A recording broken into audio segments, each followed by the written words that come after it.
Hello and welcome to the English Like a Native podcast. My name is Anna and you're listening to week 37, day 2 of Your English 5 a Day.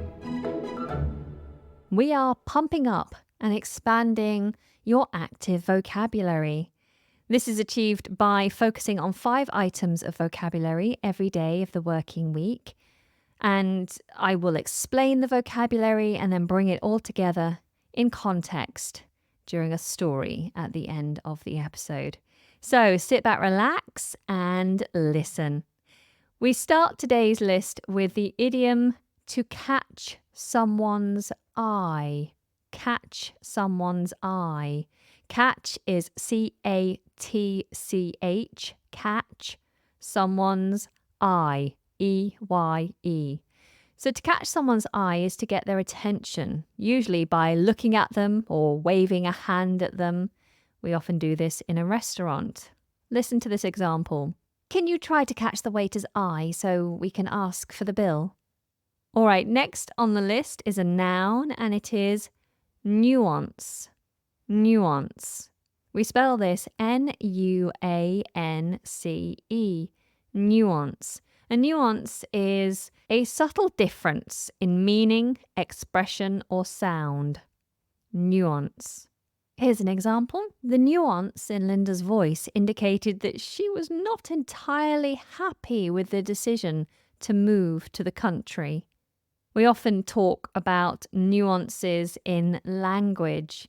So there are subtle differences in different regions of the UK. So it's all English, but there are subtleties and differences depending on the area, but also depending on the group of people you're talking to. Youngsters will have a slightly different set of vocabulary to the older generations. Some people will use words in a certain way that's kind of new and quite fashionable. And so there are lots of nuances that you have to become familiar with to really become fluent in any language. I'm sure it's the same for many other languages as well as English. All right, next on the list is a phrasal verb, and it is size up. Size up. We spell this S-I-Z-E, size, up, U-P, to size up. To size up something or someone is to assess them or to evaluate them or it. So for example, if I am going into the boxing ring and I'm going to be fighting against someone I've never met before, I don't know very much about this person. When we first get into the ring, before starting our fight, we're both going to size each other up. We're going to look at each other, look at each other's bodies, look at each other's size, how the other person is moving, look at their face, look in their eyes, get an idea of who they are and how they might move and how strong they may be. We are assessing them and evaluating them.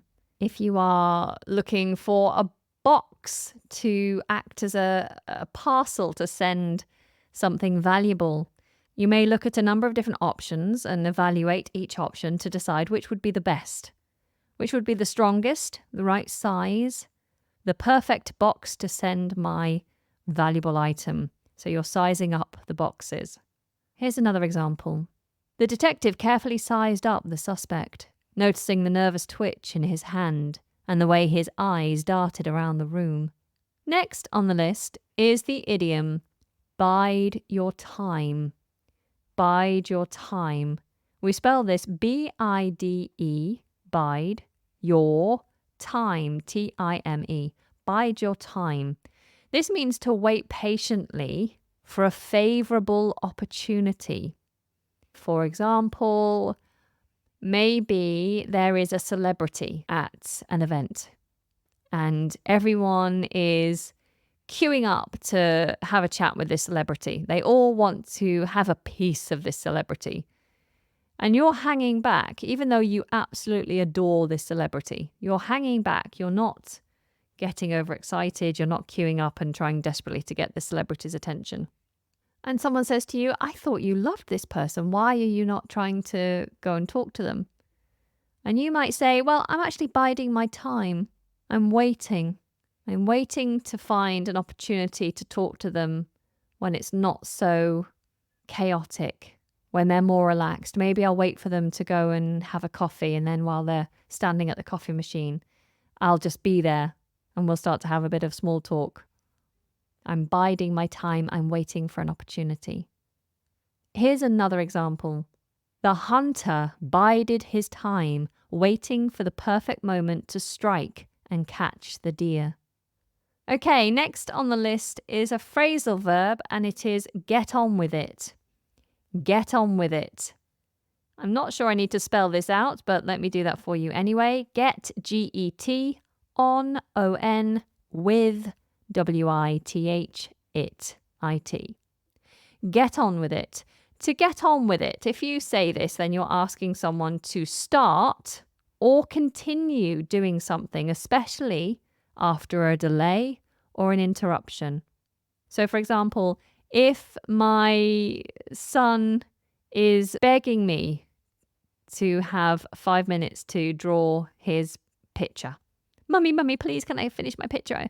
I really, really need to finish my picture. I really, really, really, really, really need to finish my picture. And we are late for school, but he's desperate to finish this picture. It's really important to him. He has already started the picture, but we had to stop because we had to put on his uniform, brush his teeth, put his sun cream on, all those kinds of things that we need to do to start the day. And now he's desperate to finish it. So I might look at him and say, okay, get on with it. Quick, come on, do it. Get on with it.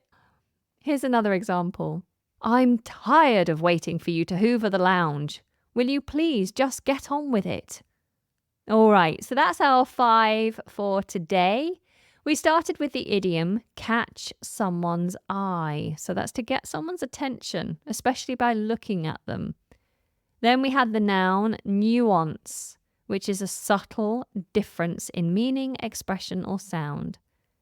Then we had the phrasal verb size up, which is to assess or evaluate someone or something. We had the idiom bide your time, which is to wait patiently for a favourable opportunity. And we had the phrasal verb get on with it, which means to start or continue doing something, especially after a delay or interruption. Okay, so let's do this for pronunciation purposes. If you are able to, please repeat after me. Catch someone's eye. Catch someone's eye. Nuance. Nuance. Size up. Size up. Bide your time. Bide your time. Get on with it. Get on with it. Very good. What idiom do we use when we want to get someone's attention? Catch someone's eye, absolutely. And what phrasal verb is to assess someone? Size up, yes. We had another idiom, didn't we? Which is to wait patiently for a favourable opportunity. What was that idiom? To bide your time. And if someone has delayed and you want them to continue doing something, what phrasal verb would you use here?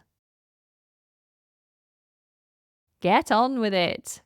Absolutely. And finally, what noun is the subtle difference in meaning, expression, or sound? Nuance. Very good. Okay, listen out for today's items in our story time. John stared out of the window as the fields flew past outside. He was on the train going home for the summer holidays after finishing his second year at university. He already missed the freedom of university life, but he didn't want to pay rent all summer, and his summer job was in his hometown, so he went back to live in his childhood bedroom at his parents' house. While John was contemplating his summer back home, the girl opposite him, lowered the novel she was reading. She looked over at him, smiling as if she was trying to catch his eye. John looked away, embarrassed. He wasn't great at sizing up these kinds of situations. Was she looking at me? He wondered, or someone else. John decided to bide his time. Maybe she'll smile at me again, he thought. Or maybe not. There'll be another chance. I could offer to get her a cup of coffee from the train bar, or carry her suitcase for her when she gets off. But what if we get off at different stations? John's mind was imagining all sorts of situations, making him more nervous. Eventually, he decided to get on with it before it was too late. They were on a train after all, and perhaps the next stop was hers. He hoped not.